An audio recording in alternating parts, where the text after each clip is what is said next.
போதைப்பொருள் ஒழிப்பு நடவடிக்கை எடுத்த தாம்பரம் காவல்துறை 707 கிலோ கஞ்சாவை அளித்து சட்டவிரோதமாக செயலில் ஈடுபட்டால் கடுமையான நடவடிக்கை எடுக்கப்படும் என எச்சரிக்கை. போதைப்பொருள் கடத்தல் மற்றும் பயன்பாட்டை தடுக்க தாம்பரம் மாநகர காவல்துறை தீவிர நடவடிக்கைகளை மேற்கொண்டு வருகிறது. அதன் ஒரு பகுதியாக 20 நவம்பர் 2025 அன்று கைப்பற்றப்பட்ட மொத்தம் 707 கிலோ கஞ்சா அதிகாரப்பூர்வமாக அளிக்கப்பட்டது.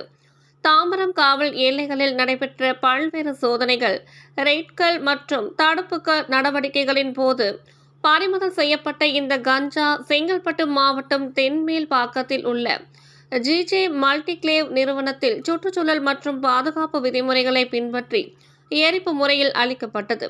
இதனைத் தொடர்ந்து NDPS சட்டத்தின் வழிகாட்டுதலின்படி போதைப் பொருட்களின் ஆபத்தான தன்மை மற்றும் சேமிப்பு சிக்கல்கள் காரணமாக பறிமுதல் செய்யப்பட்ட பொருட்கள் விரைவில் அளிக்கப்படுகின்றன. இந்த செயல்முறையும் மூத்த காவல் அதிகாரிகள் முன்னிலையில் முழு வெளிப்படைத்தன்மையுடன் நடத்தப்பட்டது. 2025 நவம்பர் மாதம் வரை தாம்பரம் மாநகர காவல்துறை மொத்தம் 3054 கிலோ கஞ்சாவை அளித்துள்ளது.